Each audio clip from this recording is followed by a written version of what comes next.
At 6, the UK records more than 100,000 COVID cases in one day. It's the highest figure since the start of the pandemic as the Omicron surge continues. I don't think I've ever known a time during this whole pandemic when data was being scrutinised so carefully on a day-to-day basis, where there's so much uncertainty and yet big decisions have to be made. As more and more people become infected, England cuts the quarantine period from 10 days to 7 to help get people back to work. New restrictions for Wales from Boxing Day. The rule of 6 returns in restaurants. In Northern Ireland, nightclubs will have to close.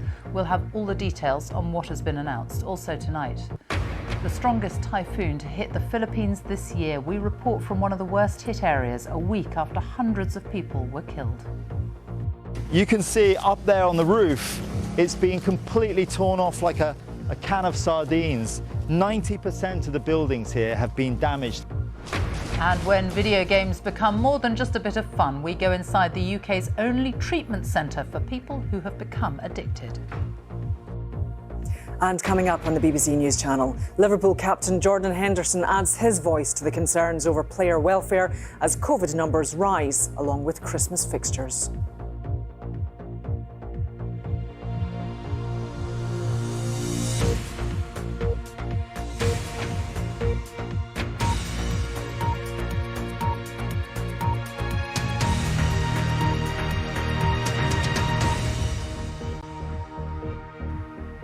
Good evening and welcome to the BBC News at 6. The UK has recorded more than 100,000 new cases of coronavirus in one day for the first time since the start of the pandemic.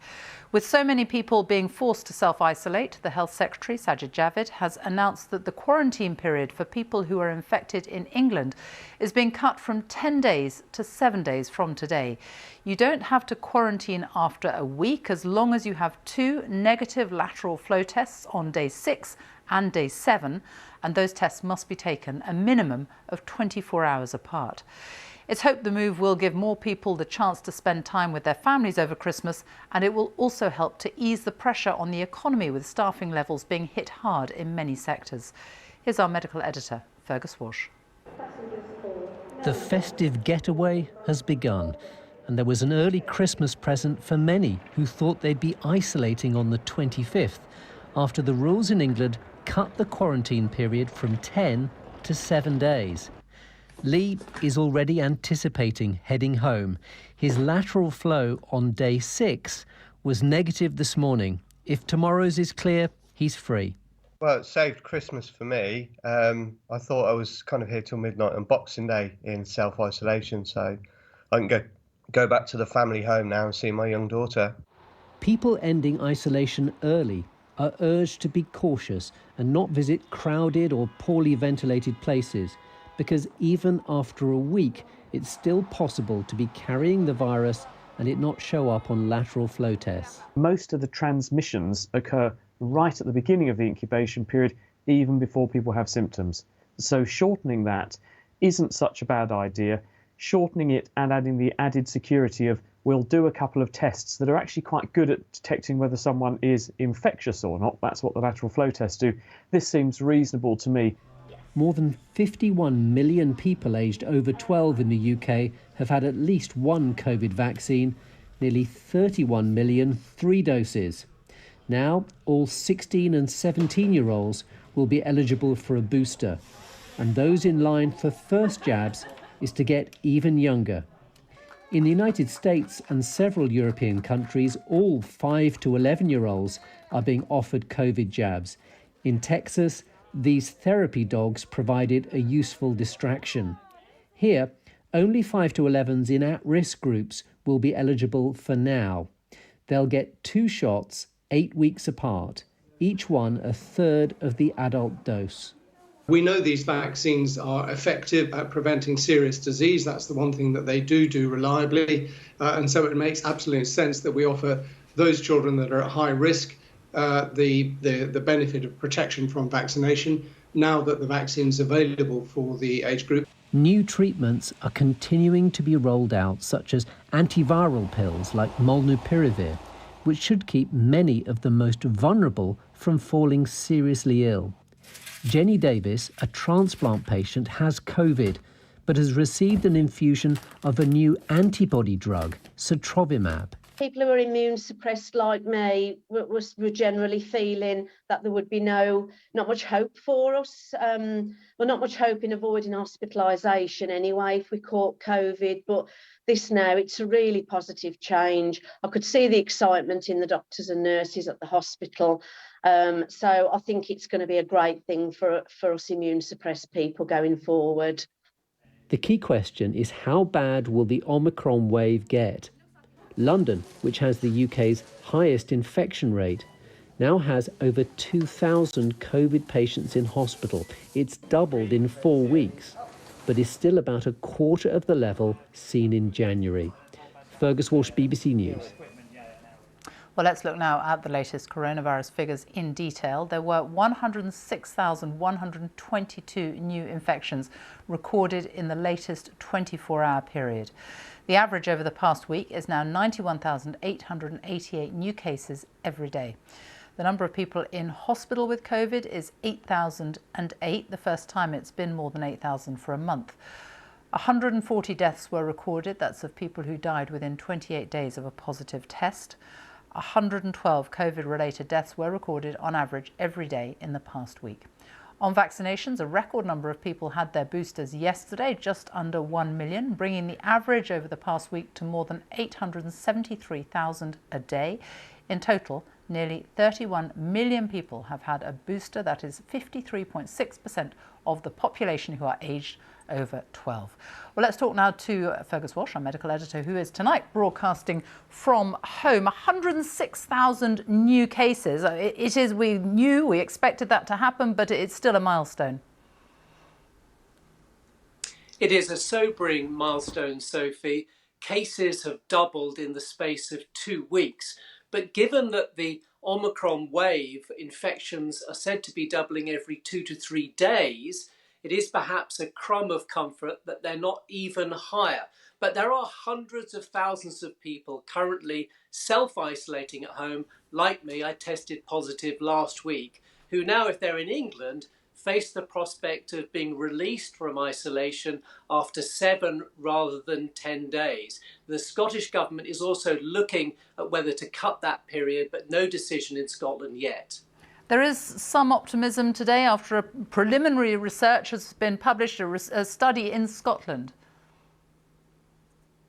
Yes, very early data, but encouraging. It suggests, and it's tentative, that Omicron may reduce the risk of hospitalisation with Omicron by 2/3 compared to Delta. What scientists there have been tracking the number of Omicron patients coming into hospital. They would have expected about 47 Omicron patients in hospital now in Scotland. There's currently 15, but it is very early data. It is positive, but of course, if a lot of people get infected in the coming weeks all in one go, then there could still be very big pressure on the NHS in the new year. Fergus Walsh, self-isolating at home. Thank you. Wales and Northern Ireland have followed Scotland in announcing new restrictions from Boxing Day. In Wales, the rule of 6 will be applied again in pubs, cinemas and restaurants, and events will be limited to 50 outdoors or 30 indoors, and this is legally binding, it's not advice. In Northern Ireland, most of the restrictions will come in on the 27th of December. People will have to remain seated in hospitality venues with a limit of 6 people at each table, and people will be advised to limit meeting inside private homes to 3 households. In a moment, we'll be hearing from Chris Page in Belfast, but first, Hal Griffith is in Cardiff for us now. Hal. Yes, Sophie, normally people count down the days until Christmas. In Wales, businesses are now trying to work out how to get everything in place by Boxing Day, with the return of all the restrictions, systems and signs they thought they'd seen the last of in the summer. Meanwhile, families are left grappling with the advice rather than legal requirement to limit how much they mix with other families in their own homes. Be bold or tread carefully. Once again, the Welsh Government has chosen the most careful path through the pandemic, raising the alert level as a precaution before really knowing where Omicron will lead us. From Boxing Day, there are limits on how many people can meet to eat, drink or go to the cinema. Families are advised, but not bound by law, to limit how much they mix in each other's homes. I've heard that one For before. the Parsons family, it all feels last minute, giving people dilemmas over who to choose. It's difficult because we've got a lot of friends that have got larger families, and they have literally had to change their plans last minute. I know that our friends in the local pub, they like to gather, and so everybody's in the WhatsApp group saying, this is really going to affect everyone. If they were going to do something, they should have given people more notice than just like a couple of days before Christmas. And I don't really think people are going to listen to the recommendations. Last Christmas gave us all similar heartbreaking decisions to make. Who would be in your bubble? Who would be left out in the cold? This year, well, there's no last-minute lockdown, but there's the same uneasy sense that the rules are changing day by day. Today's announcement is the third in Wales in less than a week, and even more measures could follow. If we need to do more, the Welsh Government will not stand back. We never have. These are difficult decisions. They're not always popular decisions. But if the evidence says to us that more has to be done to prevent unnecessary deaths and avoidable harm, then that is what we will do. It's a warning which stirs strong feelings in the hospitality industry. Nick runs 5 pubs. Going back to the rule of 6 with table service and mandatory masks leaves him with one question. We just don't understand why. There's no evidence about transmission of the virus within hospitality. In fact, we're amongst the safest sectors that you can find. Which direction Wales takes next feels very uncertain. For now, the focus is just on getting to the new year. Hywel Griffith, BBC News, Cardiff. Well, after a long afternoon of talks, the devolved government here at Stormont has announced new restrictions just in the last half hour or so. As in Wales, the main measures tend to affect the hospitality industry. So on Boxing Day, nightclubs will close. The day afterwards, it'll be back to the rule of 6 in pubs and restaurants, which will have to go table service only. Standing at indoor events like concerts will be banned. There's been no decision on cutting capacity at sporting events, though that will be reviewed at the next meeting on the 30th of December. There'll also be guidance that no more than 3 households should socialise together. Ministers say their decisions have been difficult, but their actions are proportionate. This Christmas in Belfast, many much-missed winter traditions have returned. But the pandemic is still here for another season. The devolved government has decided Omicron requires a response. The Executive therefore has today spent considerable time agreeing a proportionate package of measures based on the best evidence that we have available to us at this time. This intervention is informed by the medical and scientific advice, and it takes account of the wider economic and societal impacts. The hospitality industry says it doesn't have much to celebrate during the festivities that haven't really happened.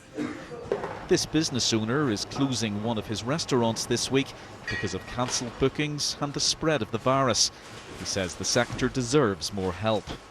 This one small restaurant in the middle of Belfast would collect and hand over £350,000 per year to the government, and we do that every year. We've done it for the last 17 years. That's a lot of money. To date, we've received £20,000 in help from the government. I don't think that's a fair deal. People were only just getting used to going out to clubs and gigs again, but there's new uncertainty about that too. Events promoters are worried the live scene here might not recover. I think that you're looking on a pretty long-term effect of these restrictions and closures on business, and it's a huge concern. Belfast is in a relatively vulnerable position for touring acts anyway, because it's a relatively small market. Unpredictability has become routine. But Northern Ireland isn't returning to the standstill of lockdown. Whether more severe restrictions will be brought in here will depend on how much illness Omicron causes and how many people get their booster jabs. Chris Page, BBC News, Belfast. So, new restrictions coming in after Christmas Day in Scotland, Wales and Northern Ireland. But what about England? Our political correspondent Jonathan Blake is in Westminster. Any word yet? Sophie, the government is holding firm tonight. I'm told there is no change in the view in Downing Street, that there just isn't the evidence to justify new measures in England, certainly this side of Christmas, but also that we shouldn't expect an announcement on changes to come in after Christmas before the 25th of December. So some certainty about the next few days at least. But there is a clear contrast now between the Westminster government and other administrations around the UK. As you've heard, new restrictions for the post-Christmas period have been announced in Scotland, Wales and Northern Ireland, which may increase the pressure on the government here. Indeed, the Labour First Minister of Wales, Mark Drakeford, said the UK government was in a state of paralysis. Now, if and when it does act, Parliament will have to be recalled. Boris Johnson will be hoping he doesn't have to try again to convince many of his deeply sceptical backbenchers that new restrictions are necessary.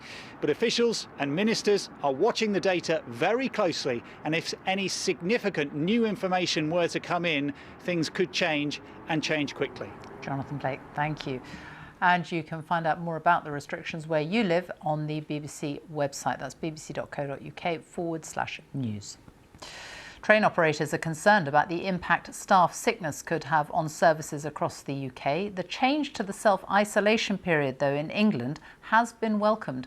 It's hoped the move should help cut the high number of train cancellations during the busy Christmas period. Fiona Trott is in Newcastle for us tonight. Fiona. Well, it's pretty quiet inside the train station here this evening. Already this week, around 5% of trains across the UK have been cancelled. LNER, which runs East Coast services here that run through Newcastle, have had to cancel around 16 per day. That is not a surprise, because what we're hearing from the Rail Delivery Group, which represents train companies, is that around 9% of staff are sick due to COVID. Just to give you an example, one train driver can do 10 journeys a day, so it has a real knock-on effect. It's not just staff, passenger numbers are also down. That too causes cancellations, and what we're hearing is around half of us are travelling now compared to the time before the pandemic, and that is why today the RDG is saying it's welcoming this news about a reduced isolation period. They say it will help the industry. What that won't help, of course, though, is planned strike action, and that is why today Cross Country says where you can, alter your plans and avoid travel on Christmas Eve or New Year's Eve. And of course, because of this disruption across the UK, the general advice today, of course, is check before you travel. Yeah, no, thank you. The time is almost 6:20, our top story this evening. The UK has recorded more than 100,000 COVID cases in one day, the highest figure since the start of the pandemic. And coming up, a warning about the future of comedy. Is the risk of causing offence jeopardising careers? Coming up in Sports Day on the BBC News channel. England bowler Mark Wood says it is still possible to turn things around ahead of the third test in Melbourne. England are 2-0 down and must win if they're to have any hope of regaining the Ashes. Now, it's nearly a week since the Philippines were hit by a typhoon, the strongest they've had this year. At least 375 people were killed and hundreds of thousands have been left without shelter. The Red Cross says there is carnage in many areas with no power, no communications and very little water. One of the worst affected areas was a popular tourist island, from where our correspondent Howard Johnson sent this report. Devastation as far as the eye can see. Super Typhoon Rai first made landfall here last Thursday, packing winds in excess of 150 miles an hour and dumping huge quantities of rainfall. This dramatic footage captured the moment a new sports hall, doubling as an evacuation centre, was torn to shreds. There was no protection, there was no roof, there was no wall. We was literally lying there down there, and the entire nature force was like bashing on us with full power, with full force. We had nothing there. The governor of the island estimates that 90% of buildings have been damaged. This is my house. This man shows me to where his home and convenience store once stood. I'm scared because my children is no more food, and then my house is broken for the typhoon. I don't know. I'm going to start again my store and my my home. This is a scene that we have seen many times. The roof has been ripped off like a can of sardines. The metal has been torn back. Glass is smashed up there, and you can see the roof in tatters down here. And so many people are without shelter at the moment, and people here are calling for more support. They need more aid, they need more water, more food, and at the moment the supplies are coming through, but they're not getting through quickly enough.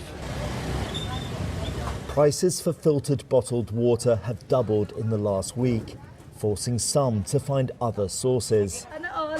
This family are drawing water from an old well, but it isn't clean. Diarrhea cases are on the rise here. It's bad for the stomach, sir, but we don't have choice. We need to drink. We don't have safety water for drink. At the island's badly damaged airport, aid is getting through, but in limited quantities.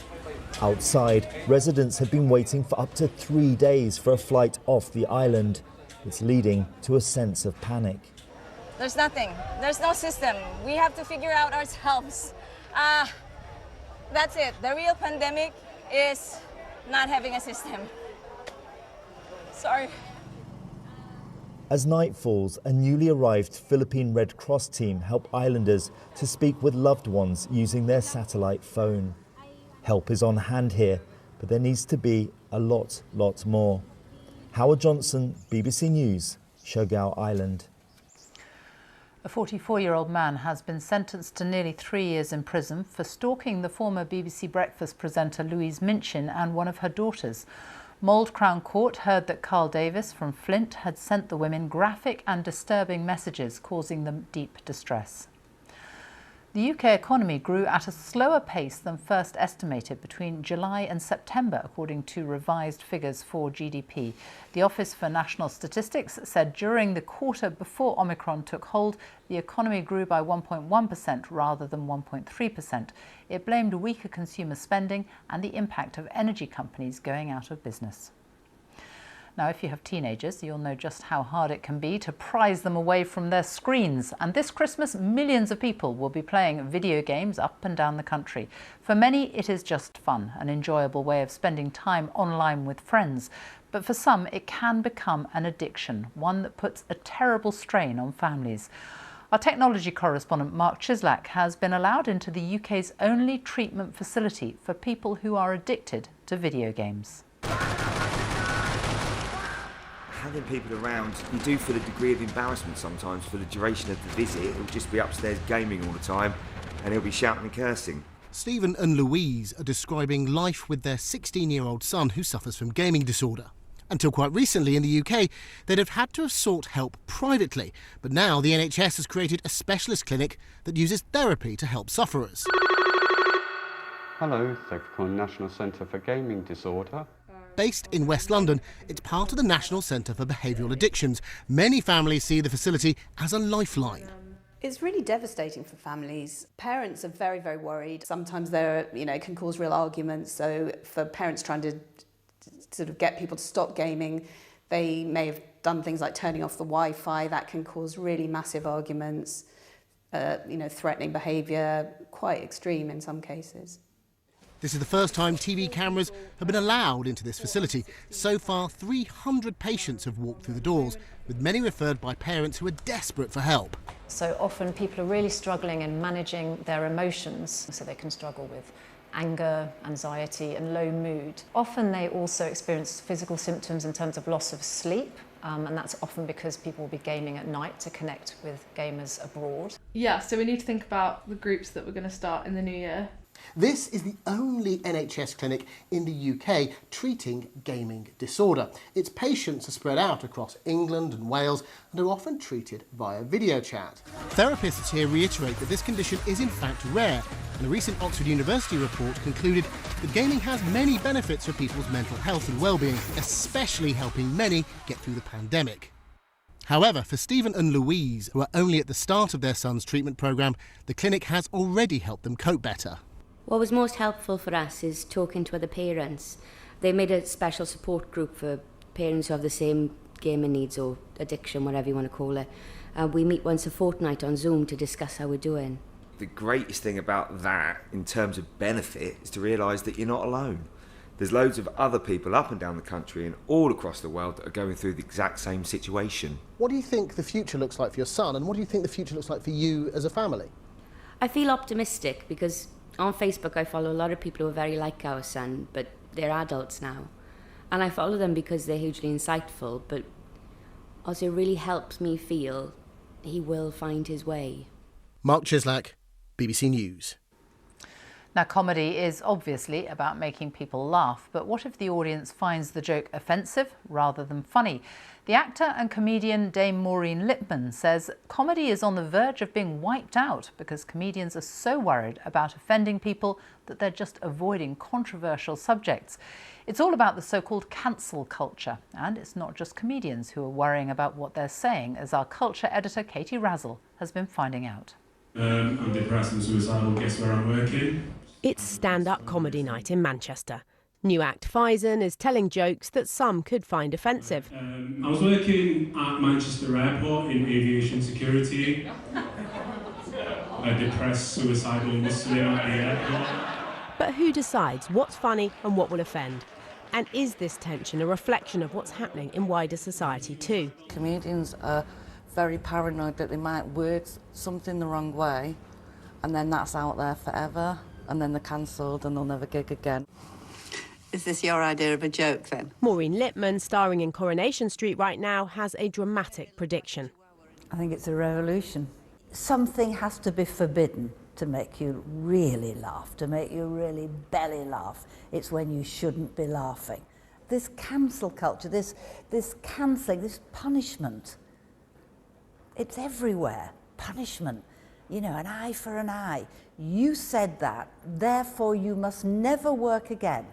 We are, literally, we're on the cusp of wiping out comedy. So, I'm not trying to offend anyone, but... Comedian Russell Kane says comedy is in fact in rude health. I was good at Dungeons and Dragons, so... I don't think anyone's saying we can't be offended. No one's saying that. There's been a massive, much-needed shift in the conversation around gender, around men's attitudes to women, around consent, blah, blah, blah. The sort of ironic lad humour of, yeah, she's up for it, which at the time, I'm pretty sure, was delivered with irony by 99.9% of the people. But now, irony or not appropriate. A poll suggests in normal life, people are stopping themselves from saying what they really think on certain subjects for fear of being judged. 57% of those asked said they self-censor on topics including immigration and transgender rights, particularly if their opinions are seen as less politically correct. Perhaps it's obvious that they don't speak openly with people they've just met. Nearly half said they don't. But 40% keep views quiet at work, and nearly a third don't tell friends their real views on these subjects either. I'm not worried about being judged. I'd rather just not say something because I don't think it's right. At the end of the day, making offensive remarks is bullying. OK, Mr Brooke, could you tell me, last time you were weighed, what was your weight? £8 4 ounces? What's happening on the comedy stage and in real life is a sign outdated views are being weeded out, or a worrying assault on free speech, depending on your perspective. Culture often leads the way on the big issues of our time, as we all navigate what we can say and what it's best not to. Katie Razzle, BBC News, Manchester. Time now for a look at the weather with Chris Fawkes and some snow. Well, perhaps, yeah. It's been another cold day. Some frost never really melted across northern and eastern parts of the country. It was particularly cold in Scotland. Indeed, here, right now, temperatures are still well below freezing, down to about -3 in Aboyne in Aberdeenshire. And this could lead to a few problems over the next few hours, because right now we've got rain moving into that cold air. And it is rain that's falling. It's freezing rain. This stuff is really dangerous. It's great at washing grit and salt off the roads, freezing on impact, and then turning roads into ice rinks. So it could be really dangerous on some of the roads in Scotland over the next few hours. But eventually, as we go through the night, these bands of rain will move in and eventually temperatures will lift through the night progressively. There's no risk of freezing rain away from Scotland, really. And indeed, by the end of the night, temperatures will be up at around 11 or 12 degrees across parts of the west, so it will turn increasingly mild. Tomorrow is a mild day on the face of it. We've got bands of rain moving in across Northern Ireland, Northern England and Scotland, with the rain quite heavy for a time here. It does turn milder behind that feature, with temperatures 12, 13 degrees Celsius even, but the cooler conditions still hanging on across parts of Scotland, and that really is the tale of what's to come as we look at the Christmas period, because heading into Christmas Eve, the colder air starts to come back in across Scotland. There'll be some wintry showers for Orkney, Shetland, perhaps north of the mainland as well, and a band of rain moves into Northern Ireland, Wales, southwest England. Could be some mist and fog patches running in ahead of that. For many of us, it's mild again. Temperatures around 10 or 11 degrees, quite widely, but still hanging on to that colder air across northern Scotland, with temperatures here around about 4 or 5 degrees Celsius. And for the big day, for Christmas, that colder air is still there, so there is still a risk of seeing some flurries across northern parts, but if you live further south, you're more likely to have mild grey conditions with some rain around as well. Sophie. Chris, thank you. A reminder now of our main story this evening. The UK has recorded more than 100,000 COVID cases in one day, the highest figure since the start of the pandemic. That's all from the BBC News at 6. It's goodbye from me on BBC One. We join the BBC's news teams where you are. Goodbye.